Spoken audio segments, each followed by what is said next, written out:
Ladies and gentlemen, please rise for the presentation of colors and our national anthem.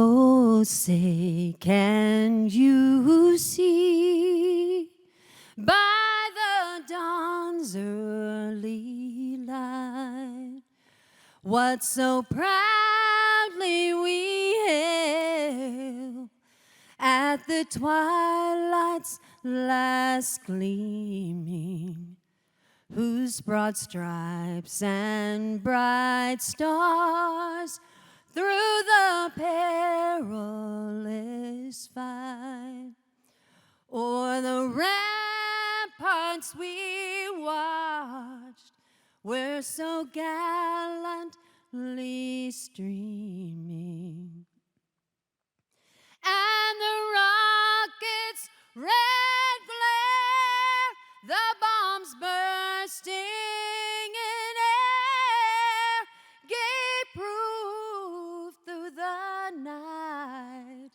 that our flag was still there. Oh, say, does that star-spangled banner yet wave o'er the land of the free and the home of the brave?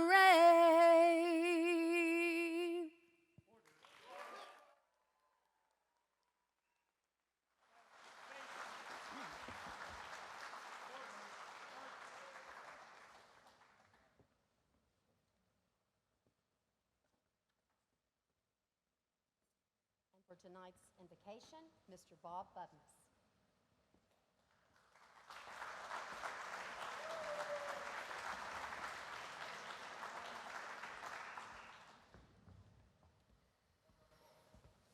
Hello. Let us pray. Heavenly Father, I thank you, Lord God, for this time we have together.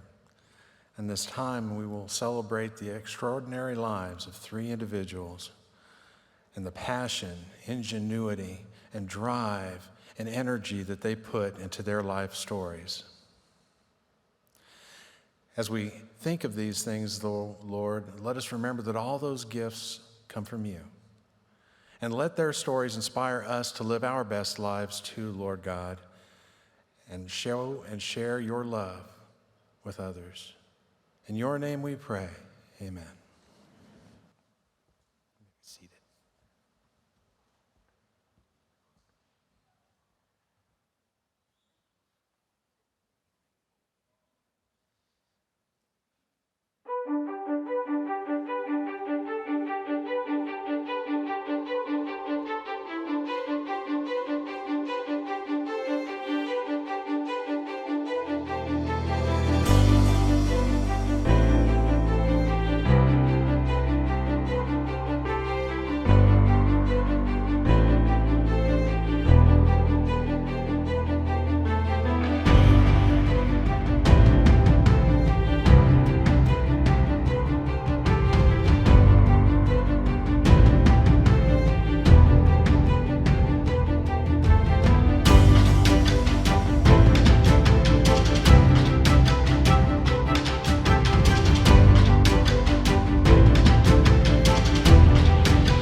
Please welcome the chair of the National Corvette Museum Foundation Board of Directors, Kai Spandy.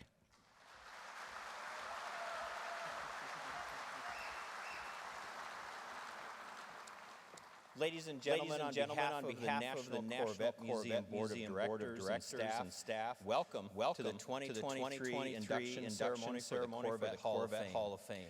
The Corvette Hall of Fame, created by the National Corvette Museum Board of Directors in 1998, making 2023 the 25th annual Corvette Hall of Fame induction ceremony. Will all our current and former members of the board please stand? And could we have the house lights, please? All the past and current board of directors.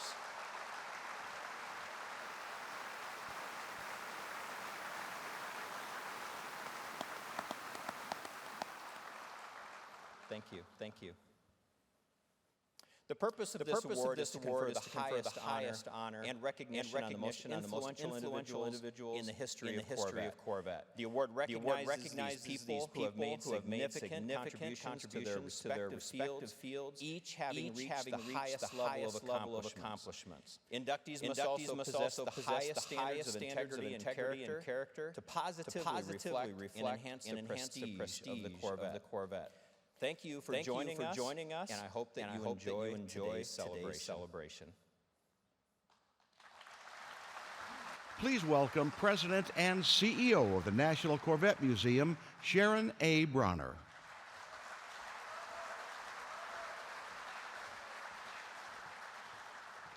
Good evening.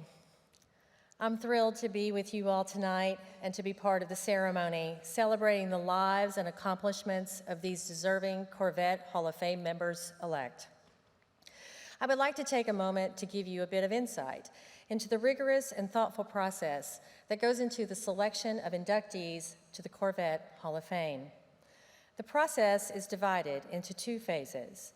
In the first phase, the Corvette Hall of Fame Nominating Committee, consisting of 12 anonymous voting members, each serving 3-year terms, is vested with the responsibility of nominating a slate of Corvette Hall of Fame candidates in each of 3 categories: GM, Racing, and Enthusiast. During the second phase of the election process, a panel of no fewer than 100 Corvette Hall of Fame electors determine our Hall of Fame members-elect. To be an elector, individuals must have participated actively in the Corvette community for at least 15 years and must themselves merit respect and recognition for their accomplishments or knowledge in one or more aspects of Corvette. I know each of them regard it as both an honor and an opportunity to recognize those who are most important to the history and legacy of the Corvette. So, now you know just how complex it is to be selected as a member of the Corvette Hall of Fame. That knowledge should make you even more confident that tonight's inductees are truly worthy and deserving of this honor. If you will refer to your program, you will find a complete listing of our current Hall of Fame members.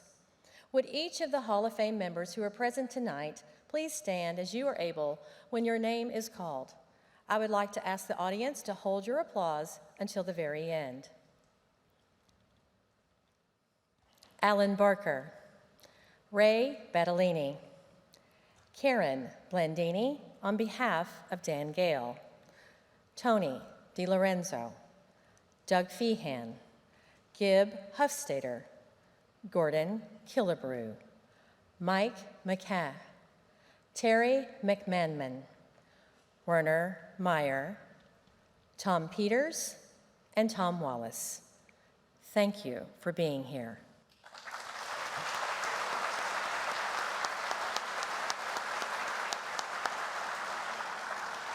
Thanks to all of our Hall of Famers for being here tonight to celebrate the next class joining your exclusive group.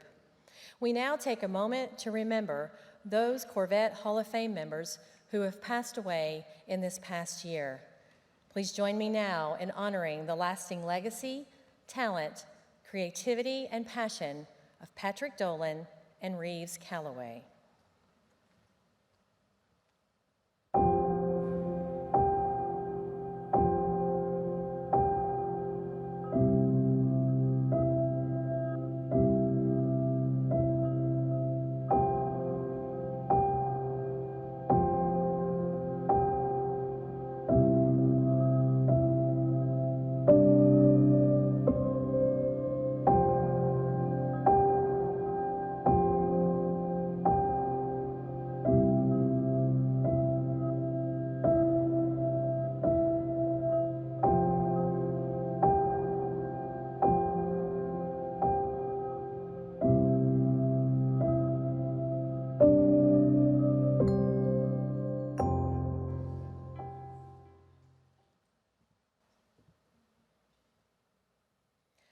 25 years ago, the Corvette Hall of Fame was created to honor and celebrate those whose lives and careers have left an indelible mark on the history of Corvette.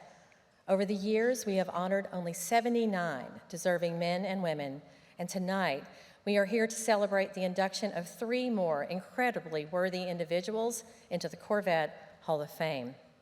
It's an understatement to say the entire Corvette community owes a debt of gratitude to John Amgwert.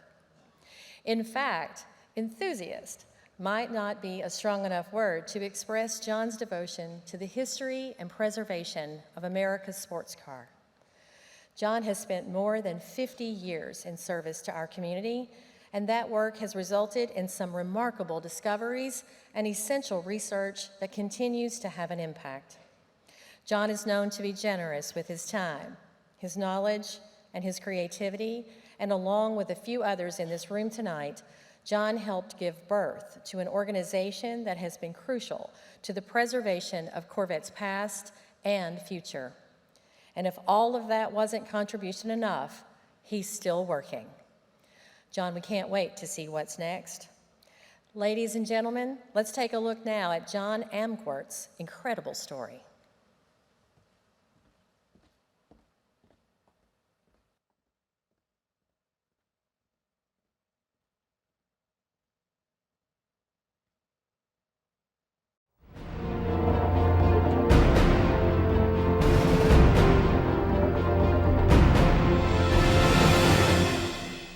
For many who ascend into the Corvette Hall of Fame, their Corvette stories begin with the first time they saw a 1963 split-window Corvette. Or maybe their stories began when a neighbor was kind enough to let them sit in theirs.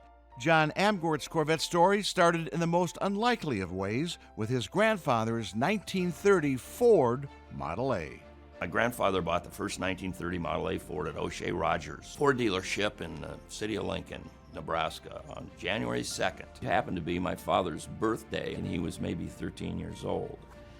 And that was the car that he learned to drive on. He started running out of parts. He couldn't keep it running, and in 1958, he sold it. Found out through a letter from Grandma.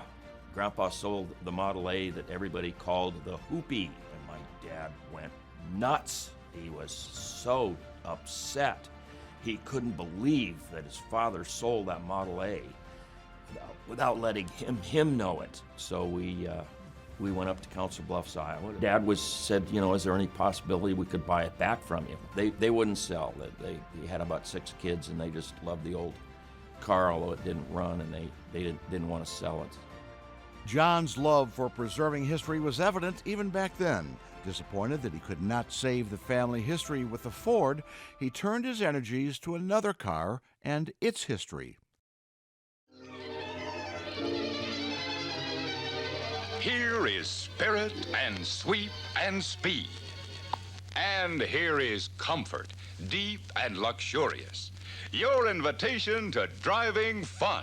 And if I can't have my grandpa's old 1930 Model A Ford, I'm going to get the oldest Corvette I can find, an old Corvette, not knowing then that years later I would be a part owner of 53 Corvette number 3. And I went up and bought it that night, not knowing a thing about an old Corvette.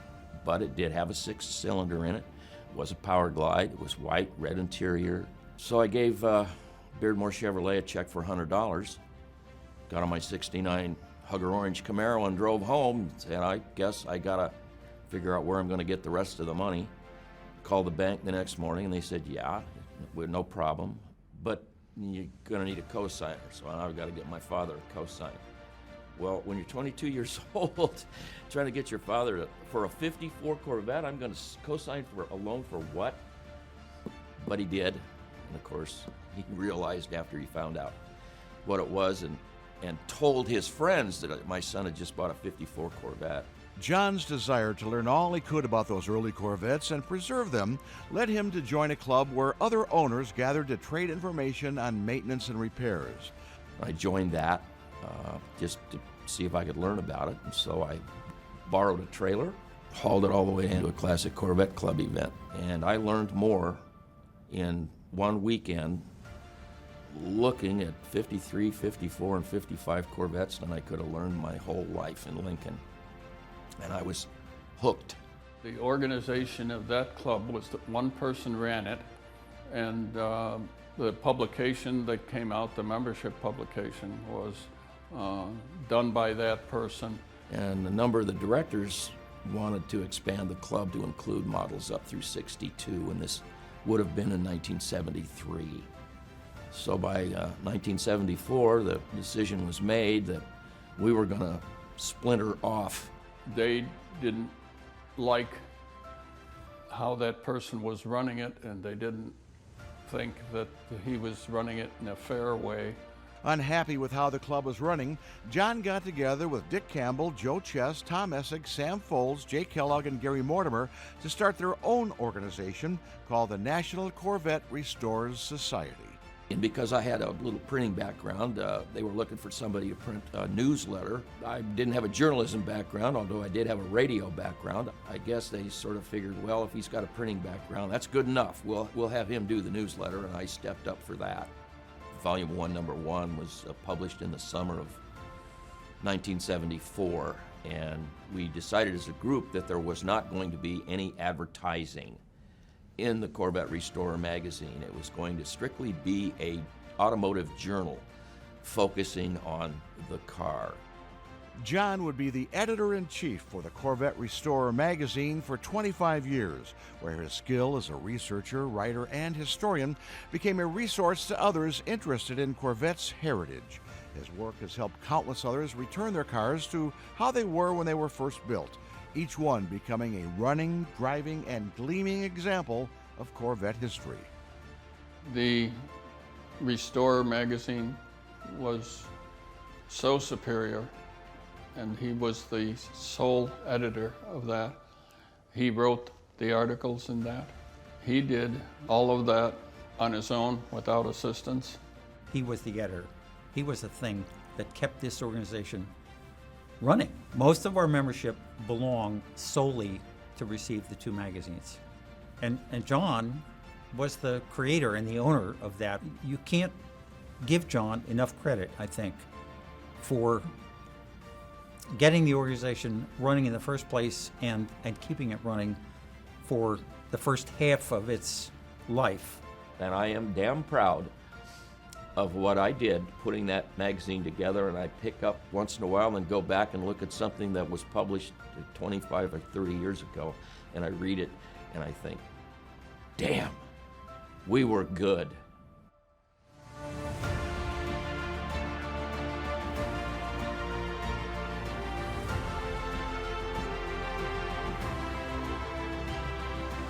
John was the one that wrote the whole ball game and started the whole thing, and we try and continue that to the day. He deserves all of the recognition that will be afforded to him. Because of all the articles and research he's done over the years on the C1s, nobody comes even close to generating as much knowledge about those old C1s as John. He's just done so much more than the rest of us. John put his personal efforts and resources into NCRS for a long, long time. The guy who wrote All Corvettes Are Red pointed to the museum here and said that if it wasn't for the museum, the C5 wouldn't have been built. John helped develop NCRS to the point where some of us could devote our time to the museum. You can't overstate how much he has affected the hobby. As John looks back on his life and how the NCRS has impacted so many aspects of the Corvette world, he's both humbled and thrilled. His passion and commitment to seeking out the truth about key cars in Corvette history continues to this day, and his work's impact will continue for as long as the name Corvette is spoken. I'm being honest with you, I have no idea why I would be considered for the Hall of Fame. I have no idea at all. But yet when I get around these people and they talk about, way back when and the things that I did and the things that they remember and the magazines that they got that a lot of them still have, I start to get the idea that I must have been more of a spark plug and a ramrod than I thought I was, and I've been humbled. I wonder how proud my dad and my mom would be if they knew that, yeah, Dad, that 54 Corvette that you co-signed the loan on, it actually worked into something pretty neat, I think. For his role in keeping history alive in the form of restored Corvettes all over the world, we proudly welcome John Amgwert into the Corvette Hall of Fame.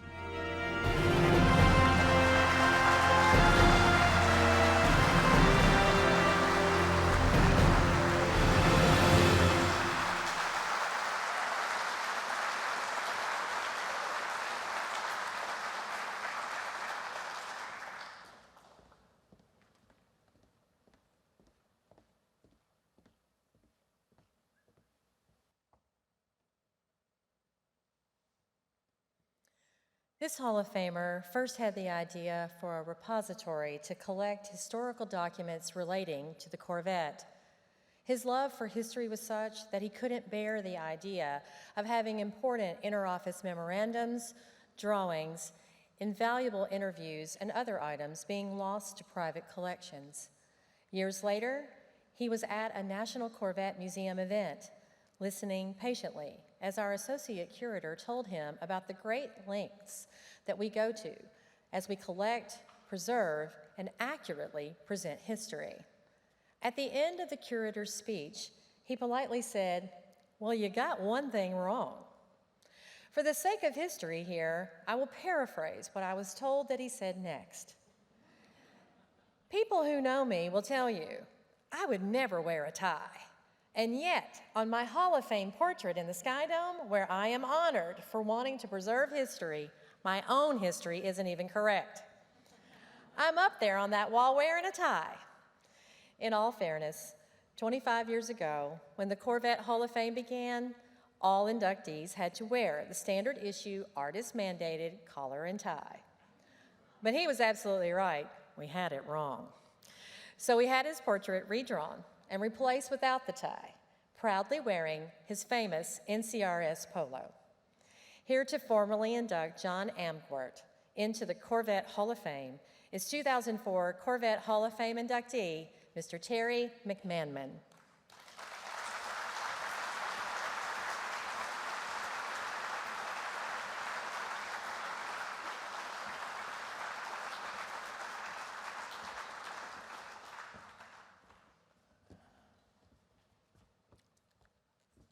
Thank you, Stephanie. And Sharon, it usually embarrasses me when Shannon talks about that sort of stuff. I'm going to try to avoid that this evening, at least for a few moments, if I can get through this. And what about the video? We should thank Bob Bubness and his team for the quality of what they put out.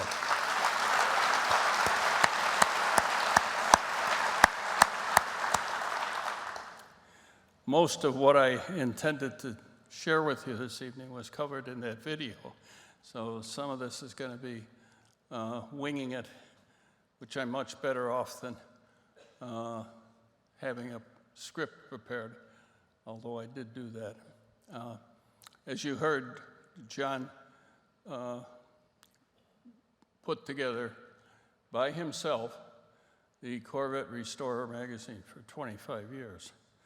The value of that publication, as you heard in the video, can't be overstated to us enthusiasts, and in particular, those of us enthusiasts that value typical factory production. John not only put together that magazine, but in the infancy of the club, he prepared a second magazine when advertising was beginning to overwhelm the little bit that they had in the Restorer. And so not only did he take on one magazine quarterly, but he took on another magazine 6 times a year. Having succeeded John, I can tell you that the amount of work that has to go into that editor's job. I have to I can't do anything but admire his fortitude and his level of enthusiasm to keep that going. And when I couldn't do it for more than a few years, Vinnie Peters stepped up, and you heard some of his comments in there, but Vinnie stepped up for 13 years. So that sort of dedication is hard to come by. And on top of that, one of the stories and then one of the issues of that Restorer magazine were about a trip John and several of his friends took to the National Convention. Well, that story led to the road tours that are very similar to the caravans that we do every 5 years here at the museum. But this turned out to be an annual event because too many people had too much fun at that. And I've often characterized that event as the most fun you can have with your clothes on. As the years go on, that's a little less true, but I promised John I wouldn't go there. So we're much better off I leave it at that. But John prepared all of the routes, each one of the motels we stayed at, and did it by himself for a number of years until it grew large enough to be more similar to the caravans that we do today, where there's, I think it's now up to 8 different road tours that start in different parts of the country and wind up at wherever the National Convention is that year. When it became so large and overwhelming, there had to be help with that, and some people stepped up to do that. So that was a burden that was lifted from John at the time.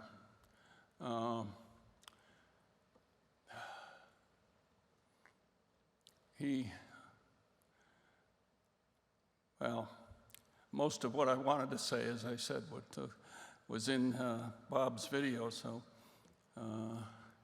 but the people who sat in there, and I was one of them, that said the effect that John had on the NCRS and by extension the entire rest of the Corvette community can't be overstated. I want to, at this time, welcome into the Corvette Hall of Fame, class of 2023 in the enthusiast category, John Amort.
Just give me a second, if you will. I see these two racing windshields in front of me, and oh, that's a teleprompter. Yeah, I was in broadcasting when I was younger, and I have my own teleprompter right here. It's just ink on some lined paper, and I've worked really hard on this. I'm afraid I can't outdo what they just did up there on that screen. I appreciate it, and I appreciate all of you.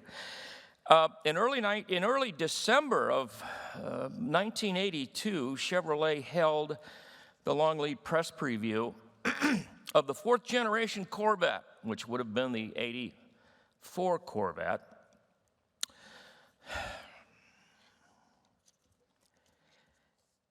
That Corvette, of course, became known as the C4 Corvette. This was a big PR event held at the Riverside Raceway in Southern California, which, of course, is no longer there due to the value of the land.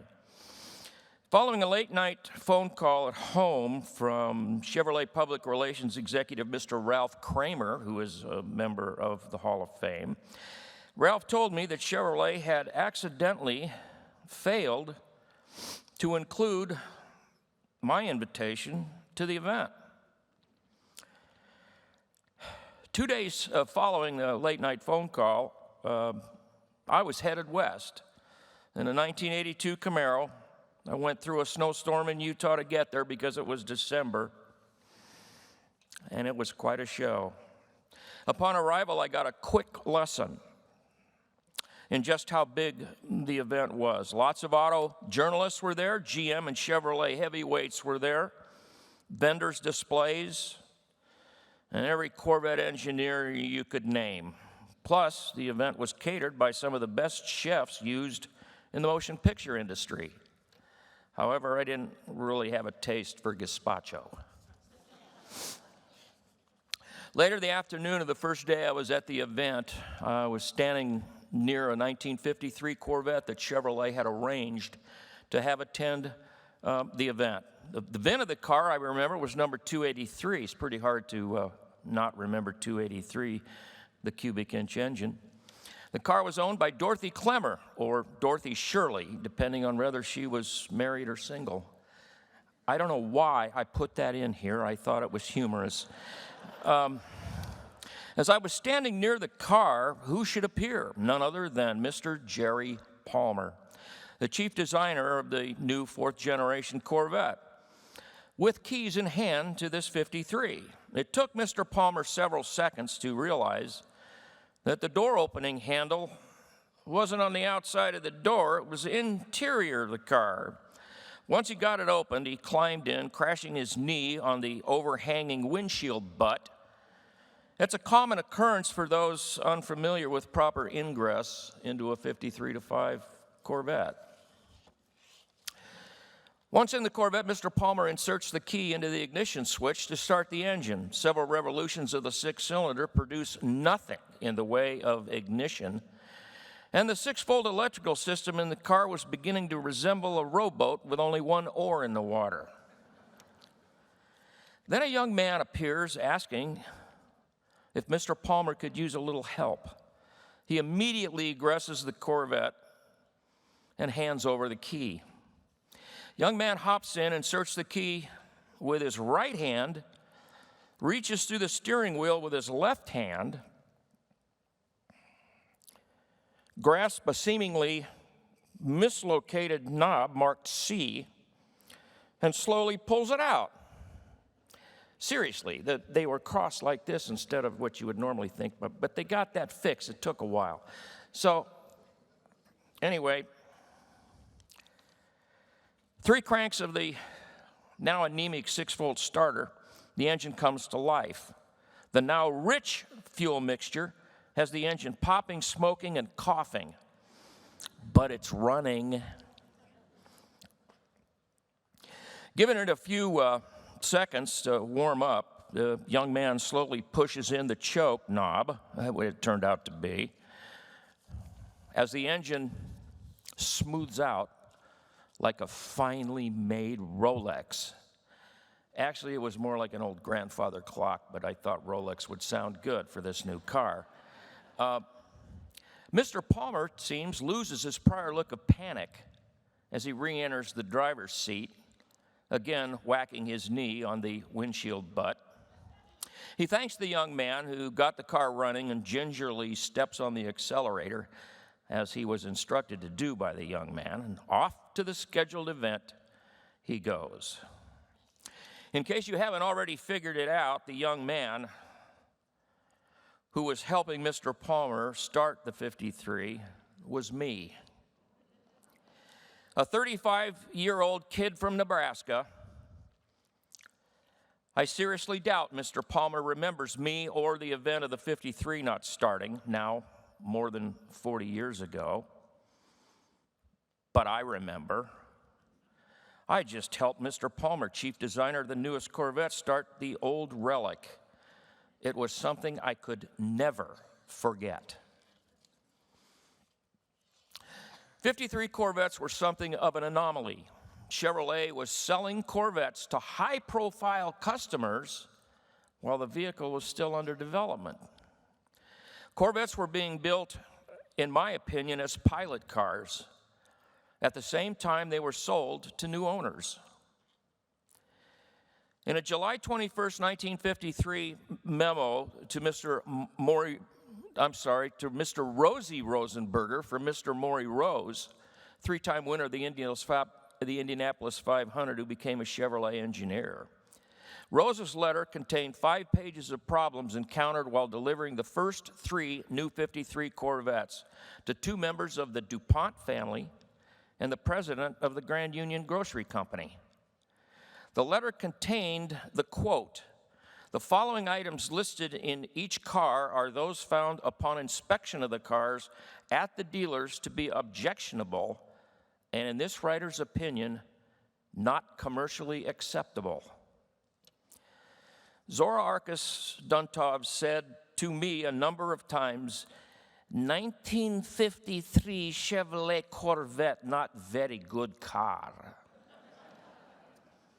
I've owned 3 of them.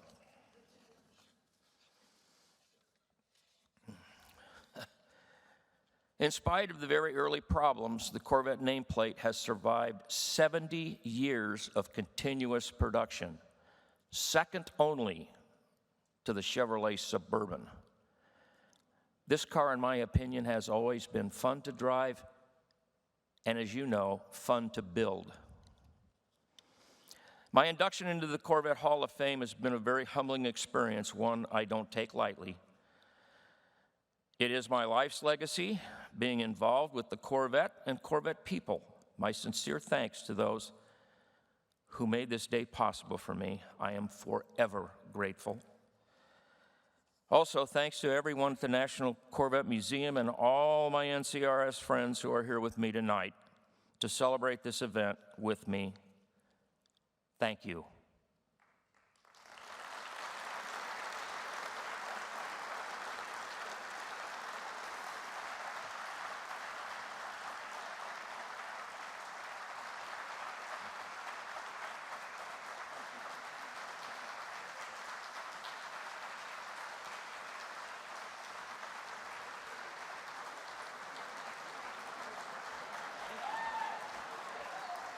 Okay. No, I don't sing or dance.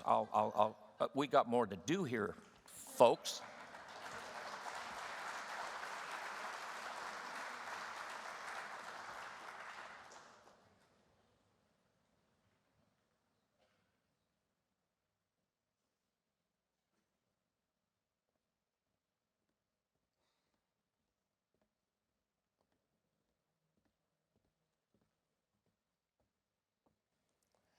The name Dan Binks is synonymous with racing, and not just Corvette racing, but every type of racing.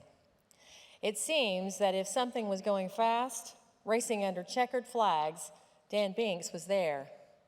Dan is a versatile and successful crew chief, having won 8 championships for Malibu GP Racing, Cars and Concepts, and Roush Racing with Tommy Kendall as his driver, all between 1986 and 97.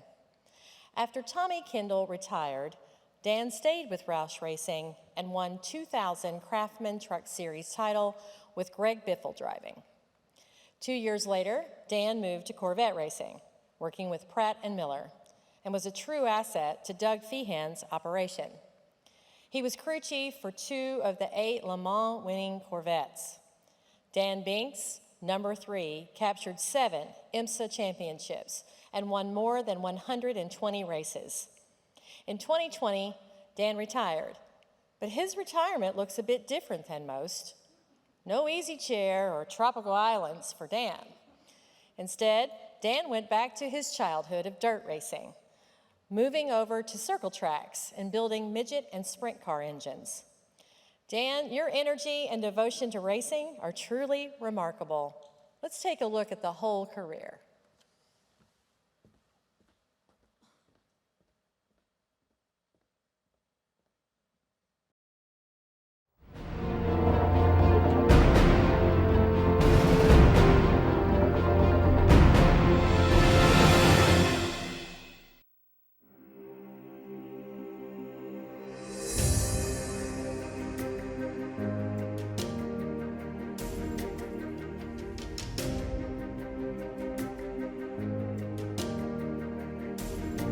If there was ever somebody who was born to race, it is Dan Binks. Dan grew up in a club racing family. His dad, Phil, raced cars. His mom, Marge, would become the first ever female chairman of the board for the Sports Car Club of America. Born and raised in San Diego, Dan recalls often being at the tracks.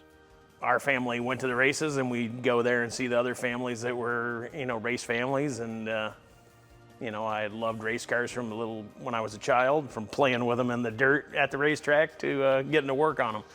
Yep, so at a very young age, my dad would have me, working on engines and things like that, bleeding the brakes, and even changing brake pads are really fun growing up working on race cars. After graduating high school, Dan's work ethic and skill as a mechanic helped him land his first paid position working on Phil Conti's racing team. But things really took off for Dan when he met Tommy Kendall. Tommy Kendall came in after I worked at Phil Conti's for a few years. I went to work for Clayton Cunningham Racing, and then Tommy came to drive the Mazda RX-7. He was like a Mazda up-and-coming driver. Right away, we knew that he had talent, and sort of the rest was history. We won the championship that year. We won the championship the next year, both in Mazda RX-7s, and then we moved to Chevy Berettas when we went to Cars and Concepts. My first experience with Dan dates back to late 1988. When I got placed out at Cars and Concepts, I recognized right away he was wildly experienced, not only in the mechanics of the car, but also in strategy and team organization and planning. He had also learned and developed a huge passion for the sport, and passion drives everything.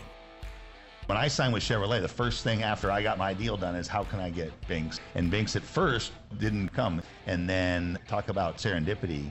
Sherry, who he would become his wife, grew up in Brighton, Michigan, and Cars and Concepts was in Brighton, Michigan. That was when it became clear that there was a serious bond, and then we won GTU and Trans Am together there, and from that point on, everywhere I went, first thing I did after I got there was to try to get him to come. The wreck is out in the middle of the racetrack. There it is. Here comes Kendall wide, and he goes inside. Amos outside. Checkered flag by a car length for Tom Kendall. Incredible. And Tommy Kendall gets down the net and celebrate a debut victory for the Chevy Beretta here on the streets of Miami. And there is... We were able to win that championship as well. So 3 championships in 3 years with Tommy was pretty phenomenal.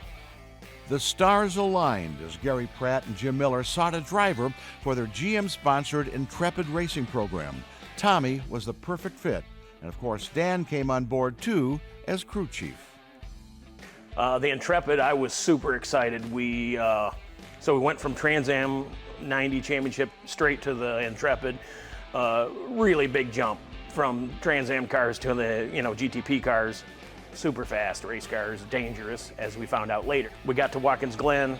We had, that actually looked like it was going to be the first chance for us to win a race. We sort of outfoxed them on the pit stop. Then the rear hub broke, Tommy's accident. Worst day of my life. And the car just comes around. One of the rear wheel spats comes. The rear wheel came off. Rear wheel came right off the car, and this is a hard hit. Oh.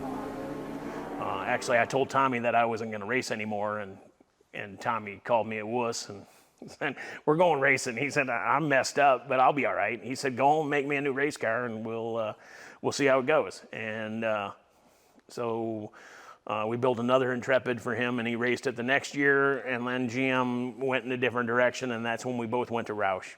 His drive to succeed was remarkable. Losing was simply not an option in his mind. And winning brought him all the satisfaction that he needed in life. Daly. I'm here. Dan Binks. Binks, Dan Binks, I know, I'm sorry, enjoyed the celebration, but talk about hero to zero, back to hero. A remarkable day. What a team! I'm telling you, at the beginning of this thing, I thought, oh my God, this is a hard way to get going. Kendall just kept trugging and trugging. Jonathan, steady, steady, steady. First and second for Ford. We love it. Take it, Rick. So the victory to Tommy Kendall. Teammate John Gooding comes home in second spot. Great way to start the 1997 season. David Hobbs Kendall with a big leg up on the champion. Dan worked for Jack Roush for around 10 years. He then heard GM was working with Pratt & Miller again, this time on a Corvette racing program, and he wanted to be part of it. A conclusion at Jack Roush, he came over and wanted to go to work back again with us at Pratt & Miller, and that was that 2002 time frame. Just so happened we had a job for him, absolutely, you betcha. Yeah, so I was hired to be the crew chief on the 3 Corvette. So the C5 was my first introduction to Corvette racing. Really good car, and started out right away winning races, and they were tough. You know, we were racing against the Ferraris. You could bump and grind, and they would lose every time because our car was tougher than theirs. Dan saw how every race win starts in the shop. Speed, reliability, endurance, and safety had to be built into the car to begin with in order for the driver to have the best chance to win. At Pratt & Miller, there was an array of drivers, amazing, talented guys. Ron Fellows, Johnny, Oliver Gavin, Olivier, Max Pappas, just phenomenal. When I look back on my career, so many special memories and so many special people played a part of it. And Dan Binks is certainly one of the most important in that group. The crew chief on the number 3 car for 9 out of my 10 years. Man, we won championships together, Sebring, Le Mans, and I can't think of really anyone that's more deserving to be in the Corvette Hall of Fame than Dan. Such a significant figure, a true part of the fabric that is Corvette racing, one of the most competitive guys I've ever known. From 2002 through 2020, Dan was a determined competitor at the shop and on the track. You know, Dan and I shared so many different experiences. The joy of victory and the agony of defeat, I mean, those are endless throughout our tenure as teammates. And we had a lot of fun together. One of the other exciting ones was Daytona with the C7s, where we finished 1-2, and with about 10 to go, they let us race. And Antonio passed Oliver, and Oliver passed Antonio, and went back and forth, and both cars were across the line. That was really special. And right on the line, it is Katzberg from Faulkner. The 2 vets aren't finished yet. Here they come on the high banking, and Ollie Gavin round the outside, almost gets there. Let's head down and get some reaction down in the pit lane. Jim Roller. Well, you hear the cheers going up as we're trying to work our way through the throng of... Both teams deserve to win, and the 1-2 at Daytona 24 hours is pretty solid. When I look back at all the great achievements we had put together as a team, certainly victories at Le Mans stand out just because of the immense difficulty. But people fail to realize the human element of that event and the toll that it takes. You're on the track on Wednesday night and Thursday night. That's your practice, and you don't get home until about 2 a.m. and then you're up at 6 a.m. the following morning. You go home Thursday night, come back early Friday morning, because Friday is spent rebuilding the entire car, engine, transmission, rear end, corners, brakes, suspension. Everything gets changed out for the race, and maybe you get out of there at 8 o'clock at night. And you got to turn around and be back at 6 a.m. on race day for a 9 a.m. warm-up, and then a 3 o'clock or a 4 o'clock race start. So a 24-hour race quickly becomes a 32-hour race. At the end of those events, with sleep deprivation in the 3 nights prior, it becomes almost humanly impossible to do. And so when the race concludes, you're not only physically drained, but you are emotionally drained. You know, everybody envisions himself as being strong enough to make it through that sort of thing. The emotion that sweeps over you when that checkered flag falls and you realize that you and your team has just won the 24 Hours of Le Mans. These are grown men, hardened men that are reduced to tears, and no shame in that, by the way, because you have nothing left, nothing left.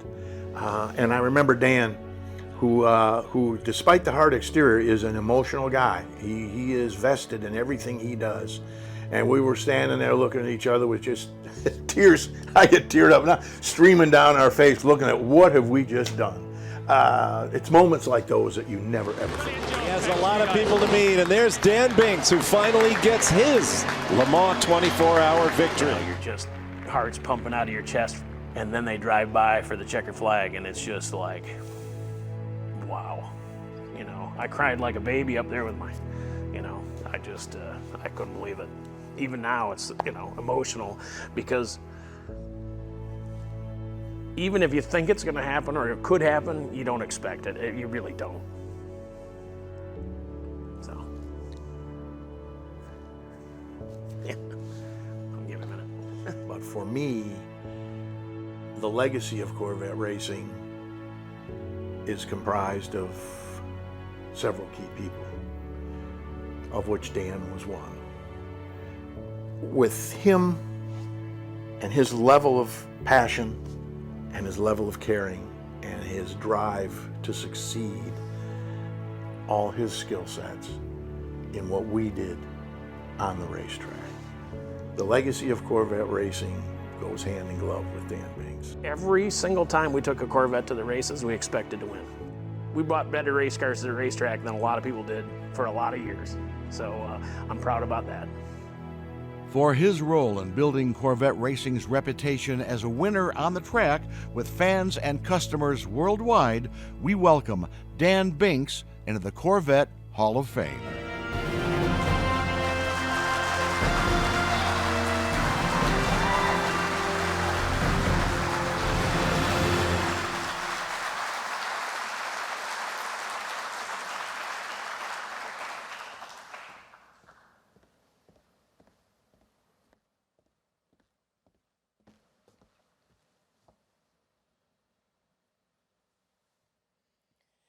When Make-A-Wish contacted the Corvette race team about a special fan named Trip, the whole team fell in love with this courageous young man. He got VIP treatment at the races and a VIP tour of the National Corvette Museum with our curator, Bob Bubness. In 2018, at the 24 Hours of Daytona, the Corvette racing team had an extraordinary surprise for Trip. As is tradition, the drivers' names are listed along with the flags of their home countries over the door of their race car. That year, it was Jan Magnussen from Denmark, Oliver Gavin from Spain, and Mike Rockenfeller from Germany. Then the Corvette team did something rarely done. Above all the names, they included Trip with the American flag, making him an honorary driver of the number 3 Corvette. Always making dreams come true, here tonight to formally induct Mr. Dan Binks, his 2020 Corvette Hall of Fame inductee, Mr. Doug Feehan.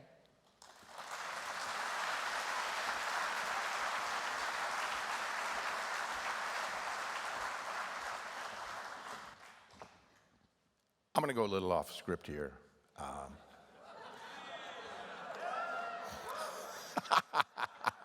Well, not that far off.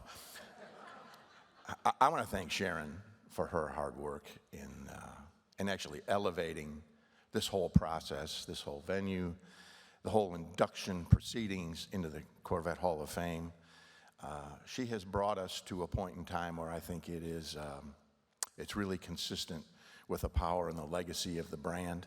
It takes a lot of work to get that done compared to where we were. And Sharon, I just want to thank you for that.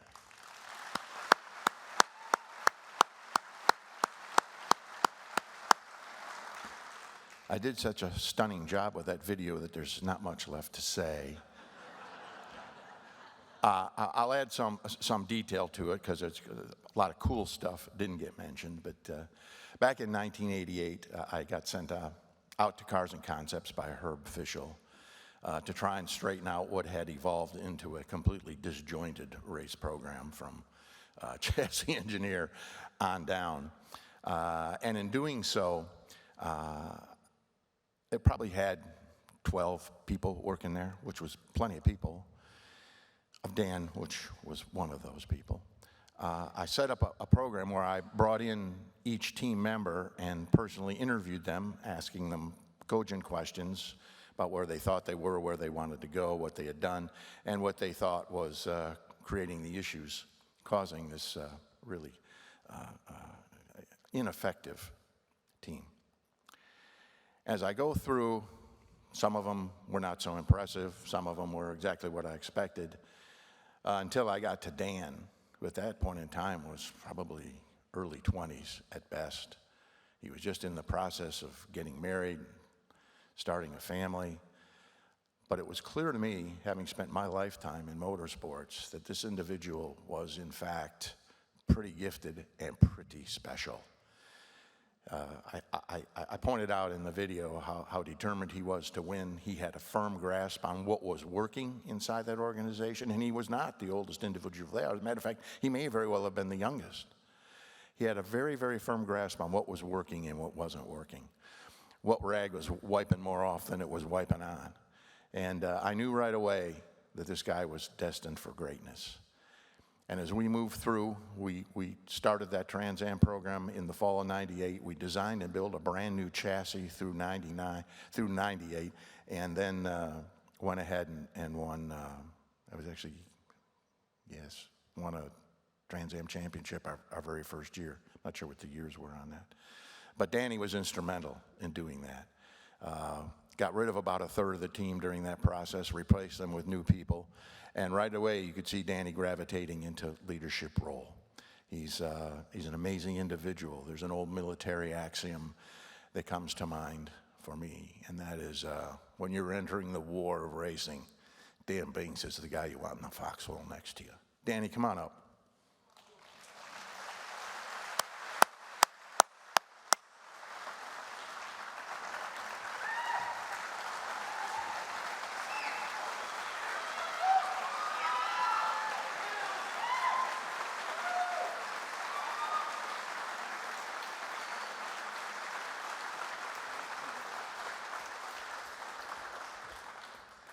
All right, so I missed the time frame to get my teleprompter to work, so I have my own on my phone. So anyways, I'd like to thank Doug Feehan for being there all the time from when we started. And if anybody knows Doug, if you're helping Doug, you're holding the heavy end of the couch.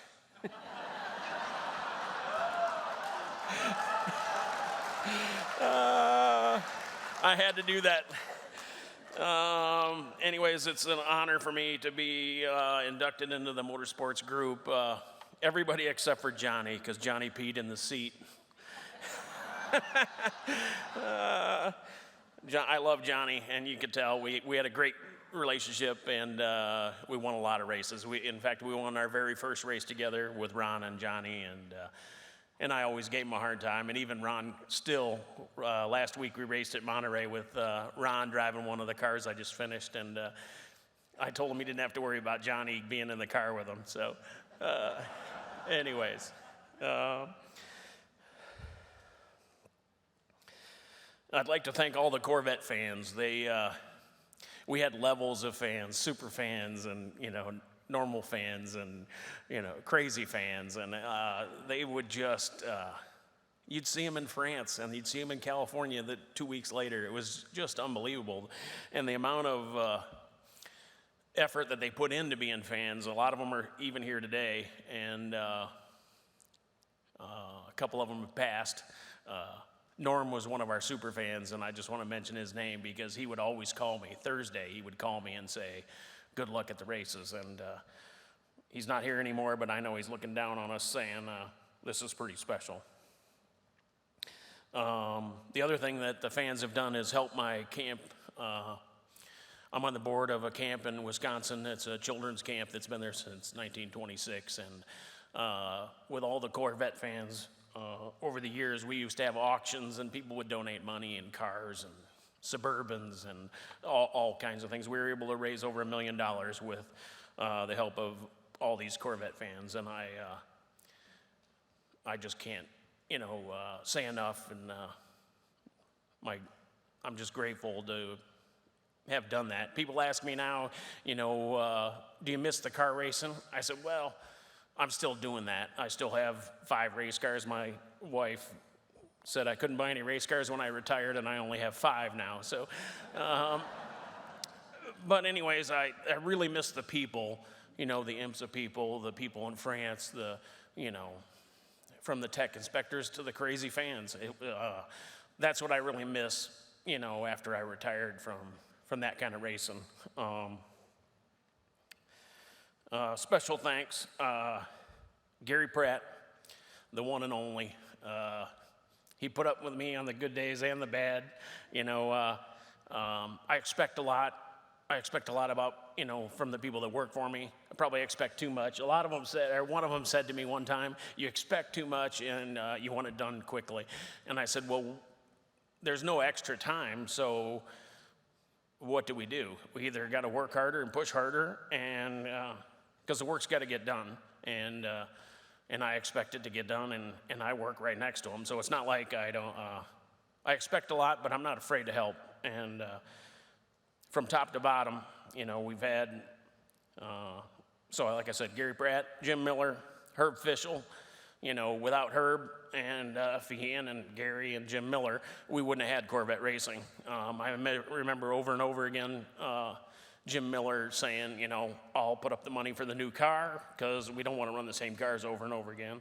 And there was plenty of years where we didn't have enough money, and Jim would just make it happen.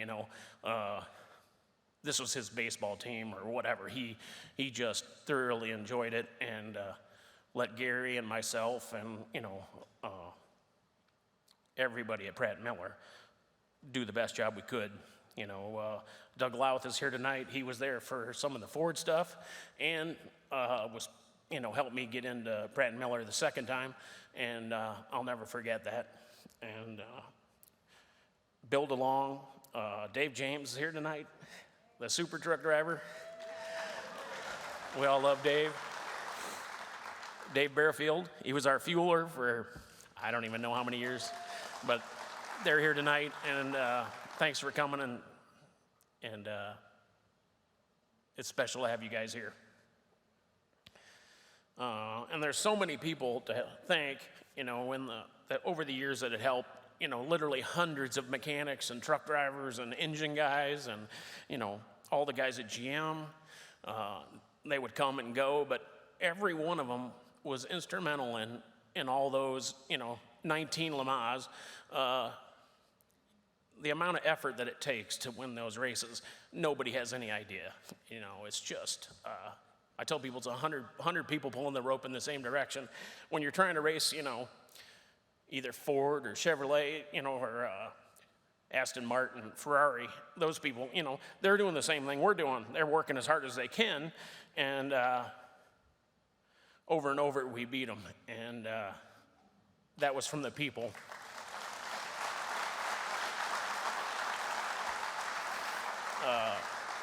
I get a lot of the credit, and sometimes that's fair and sometimes it isn't, but it's just, leading those group of people year in and year out to win races is pretty cool. And like I said, standing up there with your hand over your heart for the national anthem is pretty damn special.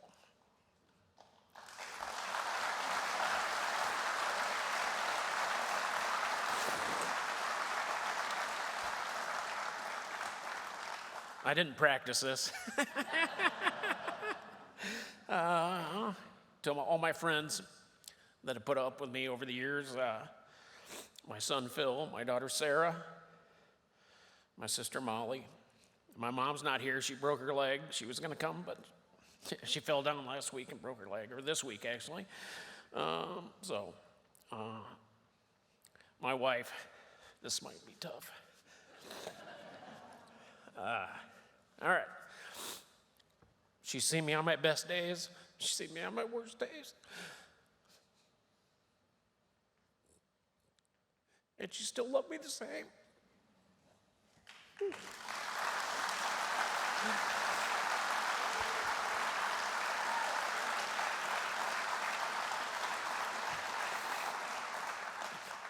I'd come home from losing races, and she'd keep smiling at the door. And she knew I wasn't smiling. I really don't like losing.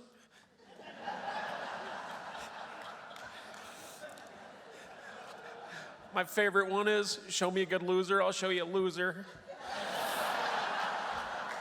And I don't mean that negatively.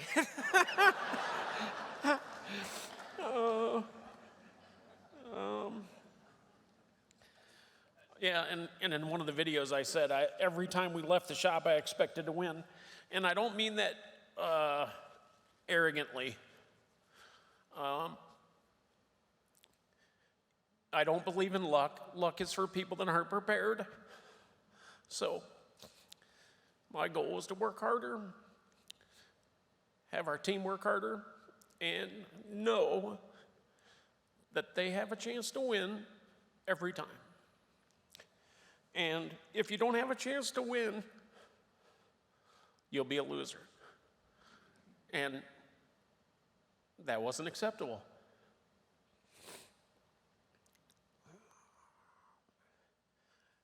I'd like to thank my dad.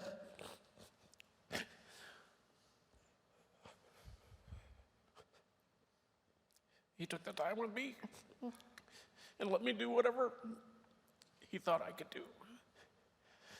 And he's not here anymore, but I know he's smiling right now.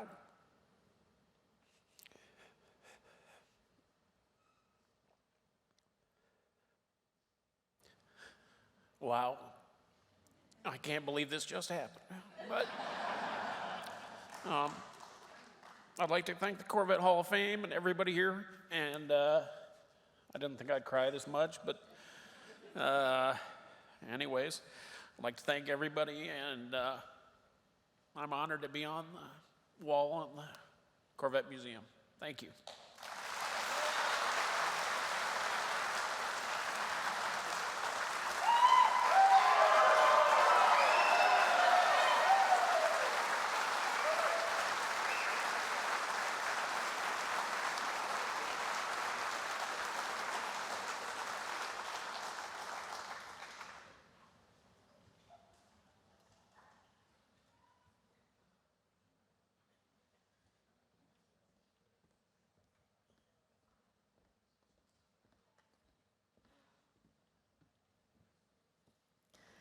It's hard to sum up the life's work of our GM Chevrolet recipient, David Wickman, because most of us never have and never will see the Milford Proving Grounds with our own eyes or know for sure exactly what engineering magic happens there.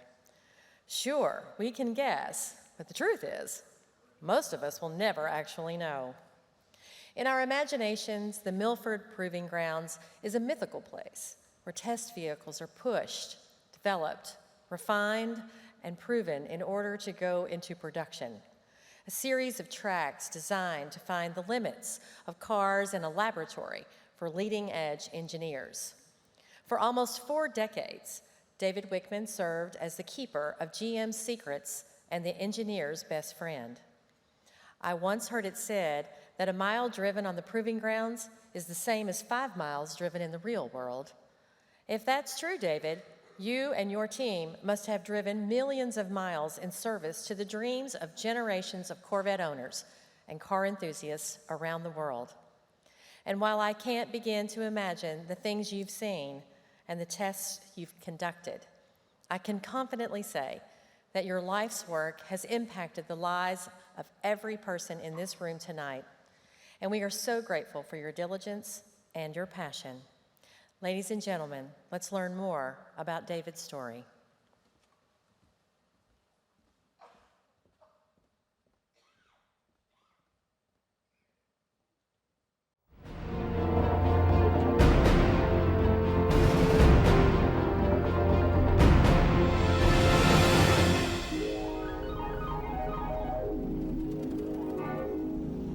See the USA in your Chevrolet, America.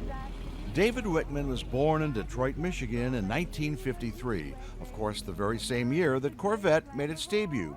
So it was no wonder that he gravitated toward Corvette and automobiles in general. My cousin had a 62 Corvette. That's where I first got to sit in one and get a ride in a Corvette and look around really closely at Corvettes and things like that. It was also the era, 62, 63, where the 63 Stingray came out, split window coupe. XKE Jags were running around, and you would just see them in parking lots, and just this natural tendency to want to go and look at these cars. You felt drawn to the car, you go up to it, you kind of peer in the window of the car like that, looking at the interior, just dreaming about what it would be like to be sitting in that car and driving that car. Dave read everything he could about Corvette, which led him to the October 1969 issue of Motor Trend magazine, and the article that would change the trajectory of his life. October 1969. It was a very special issue in my mind. A very good article covering the full Chevrolet line of vehicles, but there was also a special article called The 10-Second Trip. It was an article about the 1969 Corvette that had been developed by the Corvette engineers to build a purpose-built drag car, basically, with a ZL1 engine in it, which was the all-aluminum big block engine. I used to read that magazine over and over and over again, because in there was like the ultimate car. This was a Corvette that ran a quarter-mile best time of 1060 at 132 miles an hour. The article was very detailed technically, and it brought in personalities involved. One of them was Tom Langdon, and then Gib Hofstadter, who was the engineer in charge of the car. And there's pictures of both of them in that magazine, quotes from them, and how they developed this car and how it came to be what it was, and the performance that it had, which was pretty incredible performance for the time frame of 1969 to see a car run 10-second quarter miles with basically Chevrolet service parts that you could buy at your dealer and make your car do this. I read about this car and thought how awesome this was, how cool the car was, what incredible jobs these guys have to work on this car. It's like, wow, this is the ultimate that could ever happen to you. And these guys had the ultimate job. To be working on that kind of a car was awesome. I really want to work at the Proving Grounds. I wanted to work at General Motors. The Proving Grounds themselves also fascinated Dave. Opening in 1924 in Milford, Michigan, it was the very first test facility of its kind ever built by an automotive manufacturer. It's like heaven on earth. I just absolutely fell in love with the whole facility, just all the roads that you had, and the test facility, the garages, the people working on cars. He actually found some place at GM where everybody was working on cars all the time. That's all they did, was had cars torn down and putting them together, and going out and driving them, evaluating them, and on this what I'd call a vast array of test facilities and surfaces and roads that represented just about everything you could think of. How could you not fall in love with a place like that? Some of those things had to be put on the back burner for a number of years because you need to get through college and pursue an engineering career, which seemed like the right thing for me. Upon graduation in 1975, it was a bad year in the auto industry. There weren't a lot of opportunities. Ford Motor Company was looking for people at that time frame, and I hired into Ford as an engineer. But the opportunity opened up in November 1977 to interview at the Proving Grounds. I started on January 5th, 1978. Along the way of doing that, they had an opening in the Corvette Development Group for a test engineer. And the Corvette Development Manager at the time was Fred Shaftsma. And Fred had seen me working on that and realized that I was dedicated and serious, and I think he felt I had talent. So when he went looking for a new test engineer, he asked to have me placed in his group. Back in 1983, I became the development manager for the Corvette at the Proving Grounds, and that's when I first met Dave Wickman, was within that group. As I spent some time with that group then for the next couple of years, I began to rely more on Dave, and that's how I got to know Dave the best, was through that work in the early 90s. Kind of solidified for me that Dave was the guy that I'd like to see replace me when I moved on. Dave Wickman, he had a credible attention to detail.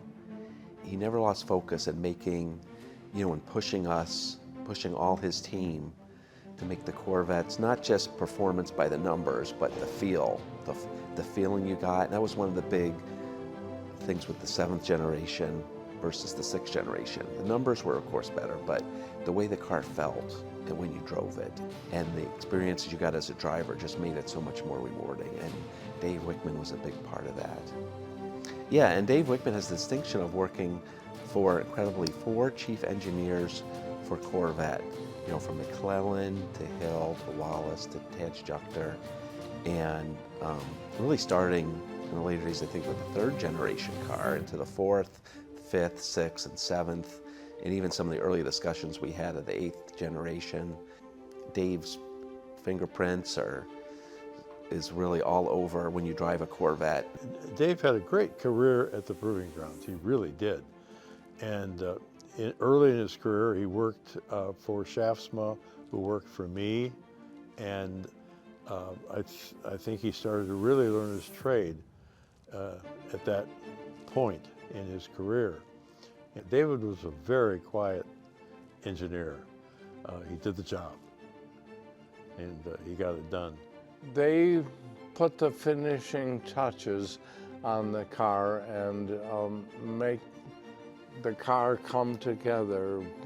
They start with a rough prototype and finish with a finished car, but he was a real force at the Proving Grounds to make the cars real and make them be better and better each time. Dave Wickman was a standout, did a lot for our group, and he is a very brilliant engineer. Dave was the last engineer that I remember wearing a pocket protector. And he always had the pocket protector on, and there was always a pen, a pencil, a highlighter, and a Sharpie, sometimes several colors of Sharpies. And so whenever I was at the Milford Proving Grounds and I needed a writing instrument and didn't have one, I just looked Dave up and I could grab any writing instrument he had, and I just loved it to death. He was such a down-to-earth guy. But probably the most important thing about Dave is he was one of the guys that knew the Corvette family of customers. He knew what the Corvette needed, and he always was able to steer the team, the development teams, to make sure that the car had those attributes that the customer wanted, etc. He totally understood the customer experience and how important that was, even to the point where, and this is a rare thing to have happen, he was able to open up the Milford Proving Grounds and allow a large group of Corvette owners through the Corvette Museum to be able to come in and actually experience their car on Corvette grounds. And believe me, that's rare. And it was such a great experience that it just shows you how important he thought the customer experience was. So I would have met Dave for the first time in the late 80s. I started in Milford Proving Grounds in the development group, also not a Corvette, on another program. Dave was on Corvette, and he'd actually been there for a while already. I spent like 3 years at the development group, eventually becoming the manager of the group, and so I was part of the performance conversation about people all around the department. And so that's when I realized how well respected Dave was. He was unanimously praised as one of the best development engineers in the entire facility. So when I was there working as a Corvette test engineer, and I got to meet Gib Hufstadter, engineer to engineer, for the first time in my life. And I thought, what a fantastic opportunity this is. I mentioned to him this October 1969 Motor Trend article, and I actually had a copy of it in my briefcase. I carried it around everywhere I went, and I pulled it out and showed it to Gib and said, Gib, I said, I read about you back when I was 16 years old, and you're an inspiration to me, really, basically. It was really an amazing experience. I remember being out in Arizona with Gib. We were at our desert proving ground, which was in Mesa, Arizona, and headed back to the hotel at night. We would both be in Corvettes. At the time, it would have been 84 Corvettes, and we would get stopped at traffic lights side by side, and we would just kind of practice to see who could launch the car better, if you want to call it that, away from the traffic light. Being mindful of speed limits, but just trying to see who could launch the car better and things of that nature. It's like this is the guy I read about, once again, in 1969, and here we are working hand in hand on the Corvette. So it was really an amazing experience. You're pointing out that my contact with him was very beneficial for his life and so forth. So I would feel very proud that I was positive enough to keep him enthused about working at Chevrolet. He really obviously took that to heart. Very honored by those thoughts. when you drive a Corvette, and if you love the way that it handles, the way it performs on all road conditions, whether on the track or the street, you have to thank Dave Wickman for that. If I were doing car programs today someplace, I very likely would hire him because he's very, very well trained, and he loves working, and it doesn't get any better than that. In some ways, I sort of patterned myself. It's like, wow, where's that guy got that I would like to be able to do as well. So I really spent my sort of formative years in vehicle development almost as an understudy to Dave. I don't think he was aware of that, but people like Dave who went about their job in a very deliberate way and super capable way, that was part of something I aspired to be as well. He worked closest with me, and he's one of my heroes. And that was like the ultimate dream. It's like, how could you be any luckier than to start out wanting to work at General Motors to begin with for your whole life as an engineer, and finally get into General Motors, finally get into the proving grounds where you wanted to work. And once you got in the proving grounds, finally get into Chevrolet engineering, which was the coolest place there was in my mind. And then finally working on Corvette was the premier Chevrolet performance car. So it was a dream come true for me.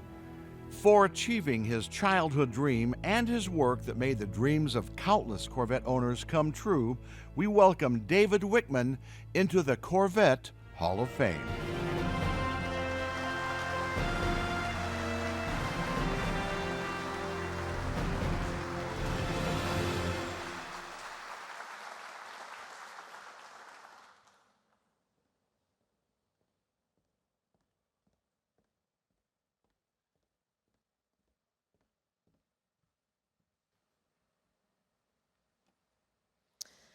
Being a racer and a rebel, this Hall of Famer thought the Corvette Racing Jake mascot was about the coolest brand there was. When GM was still getting used to the idea of the skull with the crossed flag eyes, being associated with America's sports car, he did something that might have led to a meeting on the 14th floor. But as he was taking early retirement, he thought he'd risk it. There, molded into the plastic on the air intake snorkel of the 638 horsepower, 200 plus mile per hour ZR1 was Jake, making his not exactly authorized production car debut.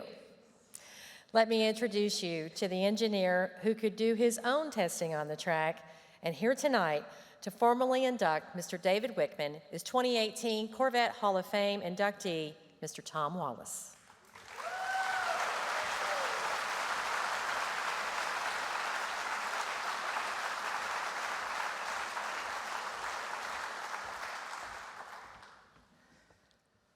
Well, Dave, this is your night. We've all looked forward to it, and it's just a fantastic honor for me to be up here and to be able to introduce you. Now, I do have to go back and tell a story or two. Those of you who know me know I'm a storyteller. I want to know how you arranged to be born the same year the Corvette was. And then to see a 63 split window and fall in love with it. Who does not like a 63 split window? You just fall in love with it. And Gib, thank you for that article to make Dave want to come do what he did at the Milford Proving Grounds. That was just awesome. And I know Dave, the minute he saw the split window and he saw the article, and he and I have talked, he would go to the Milford Proving Grounds and stand on the outside of the fence and watch the Corvettes go by. He would go to the dealerships the day before they released. Remember the old days when there was paper on the windows for the new car, and he'd try to rip the paper a little bit to see what was happening, and that was Dave. He wanted to be part of Corvette, and he wanted to be an engineer in development of Corvette. And lo and behold, he did. He made it. And that's a huge accomplishment on your part. Now, a lot of you probably are wondering, well, what does a development engineer do? The video spoke to it a little bit. But the way I describe it is, a car has about 3,500 to 4,500 parts. That's what it takes to put a car together. They're all excellently designed. The GM has the best engineers in the world. There's great brake systems, there's great steering systems, there's great air conditioning systems. But when you put them together and bolt them together, if you don't pay attention to development and what the development team did, it's simply a mass of 4,000 parts flying down the highway thinking that they're integrated into a vehicle. Maybe some of you have driven vehicles like that. That's not what a Corvette's about. So what did the development group do? It's like, I don't cook, but it's like baking a cake. You can have the best egg and the best flour and whatever else you put in a cake, but if you don't bake it right, it doesn't taste good. Or if one of the ingredients isn't right and doesn't mix with the other, it doesn't taste good. That's what the development group did and made the car better and better and better to the point where it would be released for production. Now, thinking out loud, I remember one of the first meetings I ever had with Dave. In General Motors, we had too many meetings, and I hated meetings, but there was one I loved. At least once a month, we would go to the Milford Proving Grounds, and Dave would have the meeting set up, and we'd have cars to drive on the Milford Proving Grounds, prototypes, either exhibiting the latest, greatest thing, or exhibiting a problem that we had to solve. And we would drive the cars, come back into the conference room, and we would start to talk and argue and bicker and debate. No, that's not good enough. Yes, it is. Oh, let's fix it. How do we fix it? Steering's too light, steering's too heavy, chassis too light, chassis too heavy. We would argue and bicker and just, try to make progress. Dave would sit alongside and not say a word. About 20 minutes into the debate, he would go, excuse me? And everybody'd stop and they'd look at him and he said, this is what I think. And you know what? I don't think you were ever wrong. And it just shut up all the arguments, and that's what made every vehicle that he ever worked on be better and better and better. He knew how to do it, he knew how to evaluate the car, and he knew what it needed, and the team was ready to listen to him. Although I had to swallow my pride once in a while, he was always right. Now, Dave worked on the C4, the C5, the C6, the C7, and the C8. And furthermore, he worked with Fred Shaftsma, Gib Hofstetter, John Heinersee, Dave McClellan, Dave Hill, Tom Wallace, and Taz Juchter. A lot of you know those characters. How he was able to make great vehicles in spite of us, I don't know. But he did every time. So Dave, we just thank you immensely. You have made an indelible mark in the Corvette. For all the people that own them, for the Corvette family, you deserve it, and it's time to make this official. Come on up.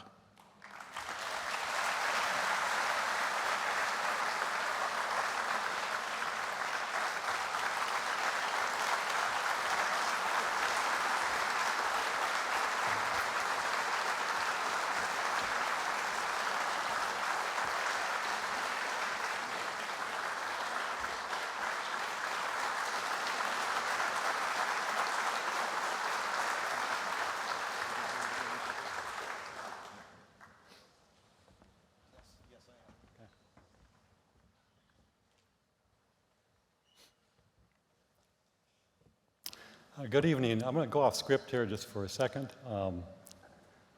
After watching this video, it's a tearjerker to me. I really appreciate everything that was said, and it just it makes it all worthwhile.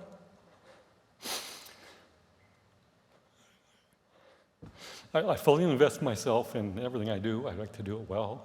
I try my best, and the one thing I've never been able to conquer is this kind of thing. It's the truth. It's something that I've never been good at, and I've come to realize at my age now I will never be good at it, and that's all there is to it. I have to accept that. So if I stumble and fall, please excuse it.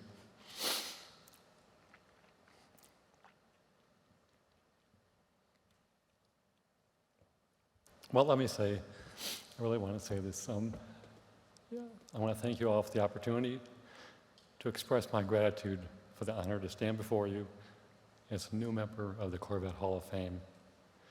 It's a great privilege to have been selected to be amongst distinguished people in the Hall of Fame who are known for their legendary contributions to the Corvette. These people helped to make the Corvette the legend it has become. They not only represent themselves in the Corvette, but also the teams they work with in creating the best sports car in the world. I would like to reflect on two individuals who, early in my career, trusted in my ability and enabled me to have the opportunity to work on the Corvette. Without them, this award would not have been possible. The first individual is Fred Shaftsma, the development manager for the 1984 Corvette. Fred was influential in getting me started in Corvette test and development. His enthusiasm and dedication of the Corvette team provided a great role model for a younger engineer like me. I still recall the day that Fred called me into his office in 1982 to shake my hand and welcome me to the Corvette group as test engineer. He also presented me with a Corvette lapel pin. Oh.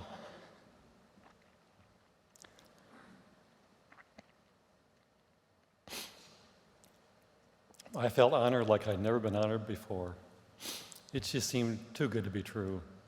The second individual is John Heinrichsey, who succeeded Fred Shaftsma as the development manager on the Corvette and embraced my move to a development engineer position in the group.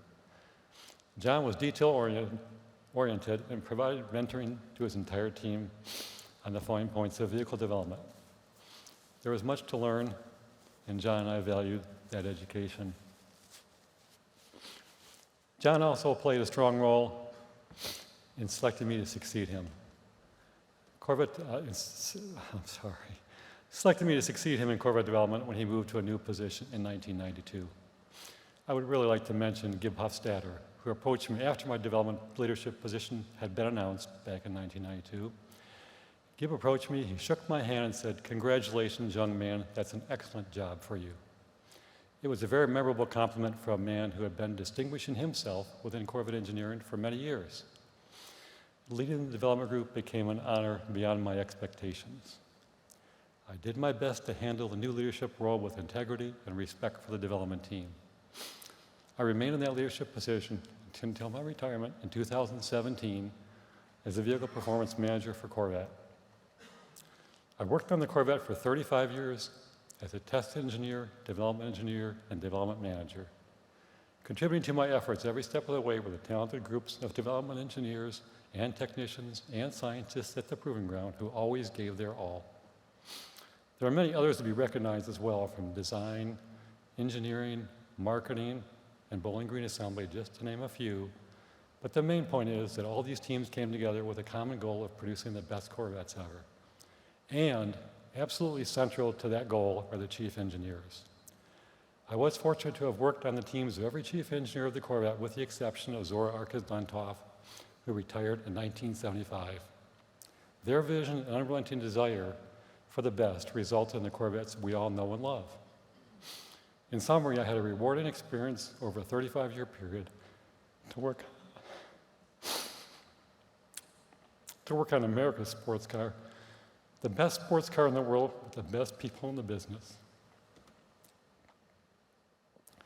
The Corvette speaks very well for itself and attests to the efforts of all of those who created it.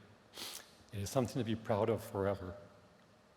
I want to say thank you to the National Corvette Museum and all the teams who have worked together to advance the Corvette for providing me the greatest honor possible, the Corvette Hall of Fame Award. Thank you very much.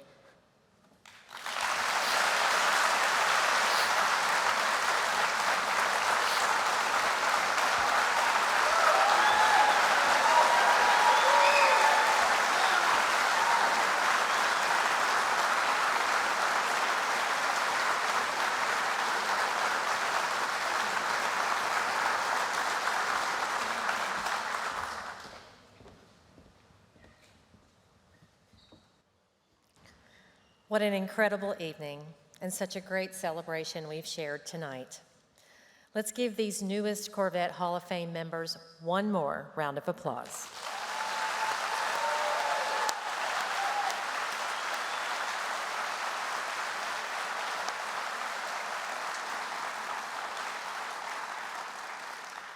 The remarkable lives and careers of these new Corvette Hall of Fame members are incredibly inspiring and should encourage all of us to continue our passionate support of the special Corvette community.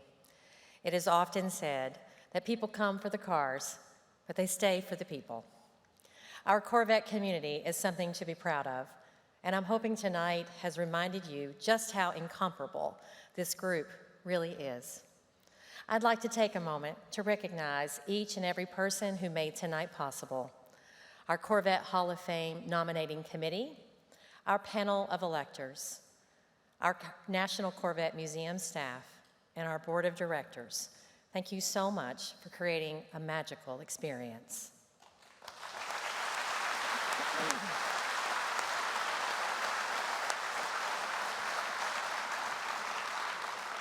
And in closing, to our newest inductees, welcome home.